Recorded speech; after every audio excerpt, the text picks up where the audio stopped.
Yan, good morning everyone. Pasyalan po natin itong aking veggie garden. Ayan po, nakapayong po ako kasi po umuulan. Yes, umuulan po. Ayan po, tuwang-tuwa po yung aking garden. Ayan po, oh.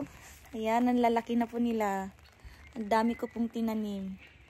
Ayan, oh. Sabi nga nila, pag may tinanim, may aanihin.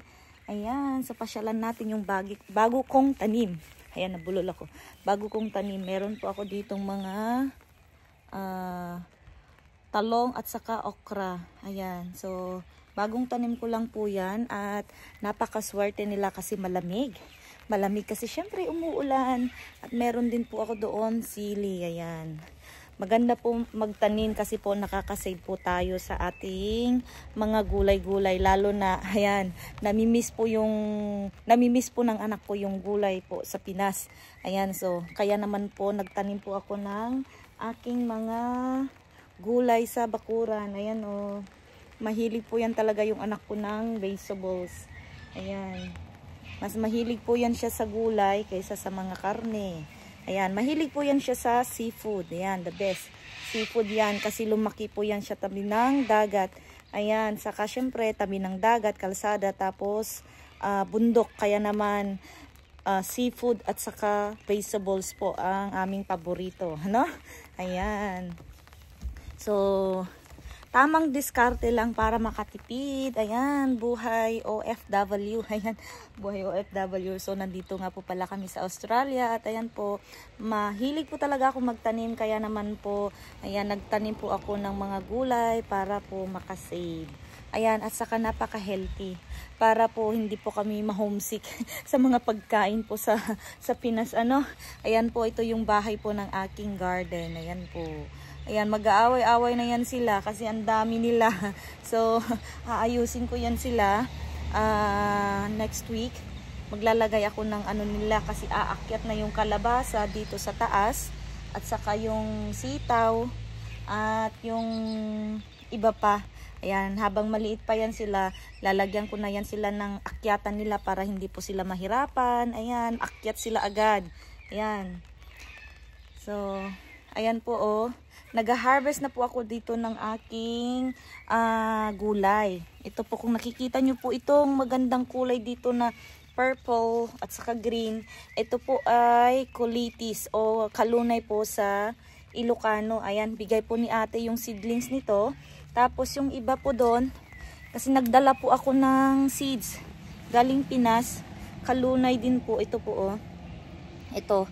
Meron pa po akong isang dinalang seed pero hindi siya tumubo. So, ayun. Kasi winter ko po yan siya itinanim. Ito na po yung ating kalabasa. Malalaki na po yan. Ayan. Ang liit pa po pero tingnan nyo naman may bulaklak na po siya. O, tingnan nyo po. May bulaklak na po yung ating kalabasa. Nako, excited na po akong mag-harvest ng kalabasa. At ayan po, kapag lumaki na po humaba na po itong ating kalabasa, pwede na natin tanggalan po ng talbos. Ganito yung talbos niya. Tapos, ang bango po. Gustong gusto ko yung amoy ng talbos ng kalabasa at saka yung bulaklak ng kalabasa. Ayan. Paborito ko po ito. Ayan. Tapos itong sitaw din po, pwede ding kuhanan po ng talbos. Kapag lumaki na ng kaunti, kukunin ko yung talbos para ano pa yan siya. Dumami pa yung ng sitaw, pati itong kalabasa. Tanggalan natin yan para mag-spread yan. So, marami akong tinanim na kalabasa kasi paborito ko po yung bulaklak at saka yung talbos. Ayan. So, nagtanim din po ako ng mga sili kasi mahilig din po ako sa sili at saka maanghang. Ayan. So, masarap din po yung dahon po kasi ng sili. Ilagay po natin sa sa manok. Kasi pwede yan siya ilagay sa tinolang manok. Ayan. May tumubo na rin po ditong ampalaya. Ito po yung ating ampalaya. Ayan, tumubo na po yung ating ampalaya, dalawa.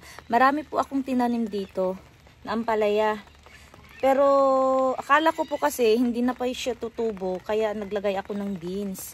Ayan po, kakabili ko lang po ng beans. Tignan mo yung ang healthy na ng ating beans. Pero tumutubo na po yung ating ampalaya. Naku, mag-aaway-aaway na yan po sila paakyat dito. Ayan, tingnan nyo ng akyatan po nila. Oh, ayan. Tapos meron po yung pipino. Yung aking pipino po, namumulaklak na po yung aking pipino. Ayan, malaki na rin po yung ating mga patatas dyan. Tignan nyo naman po yung aking mga yung onion, saka may bawang din po ako dito. Doon po sa mga pots doon, meron din po akong gulay doon na tanim. At ito po, meron din po ako ditong patola. Patola po ito at meron po akong upo. Ayan, may mga tinanim pa po ako dito. Nagtanim pa po ako ng alugbati kasi paborito ko rin po yung alugbati at gusto rin po ng aking anak yung alugbati.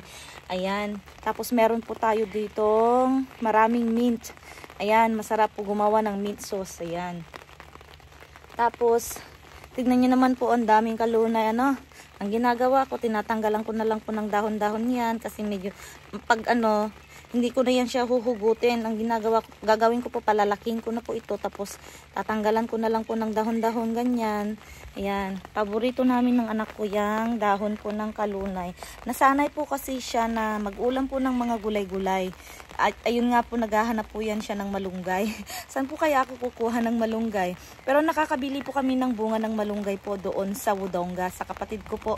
Ayan, so siya po may tanim po na malunggay, maliit na. Maliit nga lang po, maliit pa lang. Ayan, nung winter po, tinago niya sa loob ng bahay kasi mamamatay kasi sa lamig yung malunggay.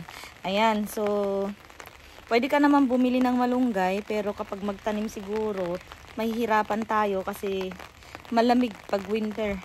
Okay lang sana kung hindi masyadong malamig, Ayan. Pero magta-try pa rin po akong magtatanim ng malunggay. Ayan. So, wala pa akong nakitang malunggay na mabibilhan dito na maitanim.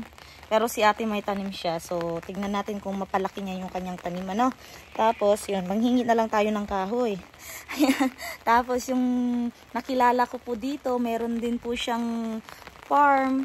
Ilocana din po siya. Tapos, meron siyang buto ng saluyot in Ilocano. Tapos, Cardis. Ayan. So, magbibigay daw siya ng ganon. So, baka dun ko na lang sa gilid po doon itanim po yung mga yun para kasi magbubush yun kasi yung Cardis. Saka yung saluyot. So, yung mga may vines dito lang siya. Ayan, makakatipid talaga tayo kapag tayo ay nagtatanim. Ayan, saka napaka-healthy pa. Ayan, so ang gagawin ko po, magtanim ng marami para po, pag marami pong bunga ang gagawin ko po, ibablanch ko lang po siya ng mga 2 minutes, pagdahon, at saka yung bunga, tapos ilalagay ko po sa freezer, at iimbak ko po yan para po, meron po akong gulay sa winter, na mga Filipino gulay, ayan. Tignan niyo naman, kung masipag ka lang talaga magtanim, meron kang uulanin. Ayan. So, ayan. Thank you for watching. Ayan. And don't forget to like and subscribe and follow for more. And don't forget to hit the notification bell for more videos. Ayan. Thank you so much.